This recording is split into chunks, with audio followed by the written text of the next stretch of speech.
Navi Nation, it's your boy Mo. I just got this package in the mail and I'm stoked to open it with you guys. Let's do it. If you guys have been following along with the channel, you know I've been testing out performance parts for the Navi, going in depth with before and after testing to see what's the most bang for your buck and how to get the best performance out of your Honda Navi. I guess companies have started to take notice because Yuminashi and Reckless Customs have sent me the new 125cc Yuminashi bore-up kit for the Honda Navi, along with their Super Sport Cam and a couple other goodies that I'm going to get to throw on and test out for you guys. I'm super excited, and thank you to Reckless and Yuminashi for putting this together for me. I appreciate you guys. All right, guys, I won't make you wait any longer. Let's go ahead and dig into this box. Got my box cutter right here.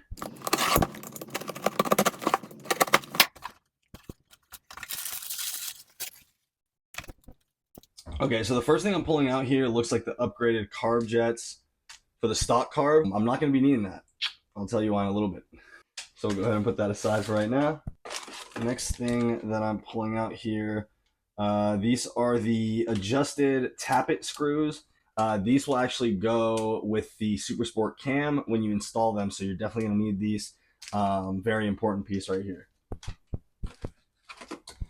Next up, we have the 54mm copper head gaskets. These seal the engine's combustion chamber so that it can build appropriate compression and maintain power in the engine. It also keeps oil from leaking out. Next up, we have the progressive double valve springs right here. The valve spring and retainer set allow the cylinder head to run safely at higher RPMs than stock. They're high lift and progressive, meaning they get stronger the more they're squeezed, and they can handle much higher compression, which we'll need after all this is installed. Oh, we got some stickers. Reckless Custom stickers.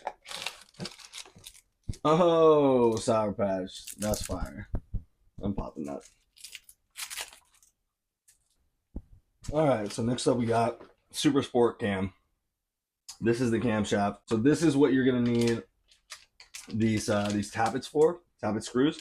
And I'll definitely talk more about that during the installation. This cam is fully re-engineered from the ground up by Yuminashi R&D, unlike the DCR cam, which is just a regrind of the OEM cam. It has high performance cam profile and high lift lobes. It's a super sport cam, not a track cam, so you still have usable power in the mid-range and low RPMs versus all the power priority being at the top. I'll also include some pictures of the DCR cam next to the Yuminashi cam so you can kind of see the difference. The DCR cam is a reworked OEM cam, and like I said, the Yuminashi is a fully new cam from the ground up. Off the bat, we can see some major differences with these two cams.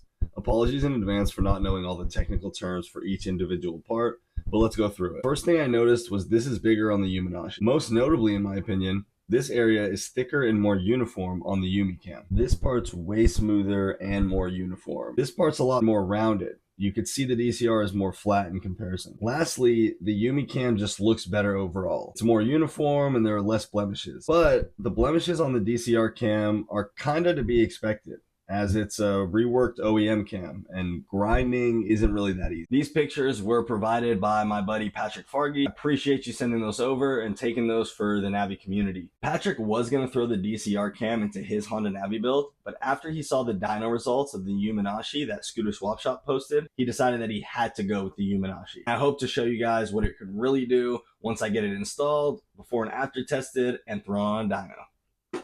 And last but not least, we have the actual bore-up piston itself. So this is that 53mm 125cc bore-up piston right there. Yuminashi calls this a light bore because it's supposed to work with the stock cylinder head and stock valves. However, both Scooter Swap Shop and Rolling Wrench have told me personally that the cylinder needs to be bored.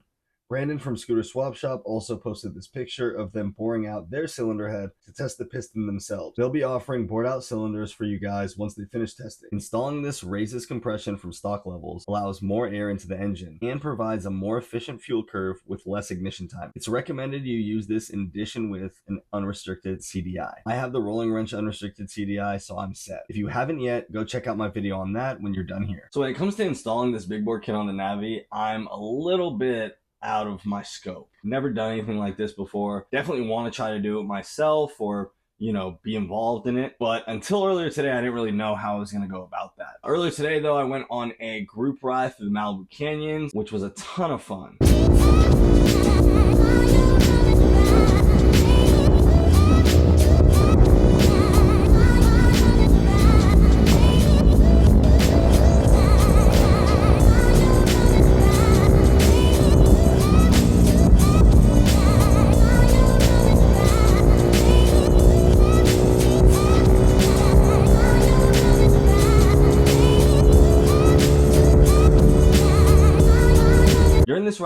introduced to Clint.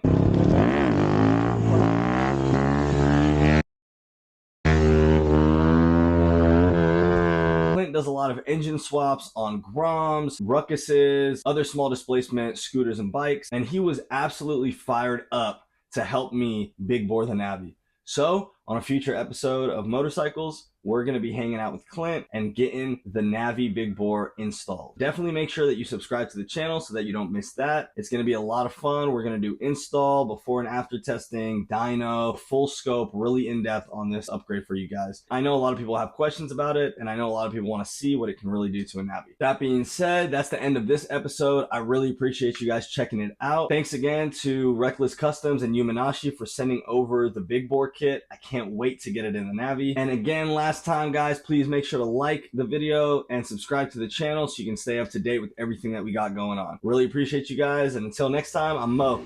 See ya.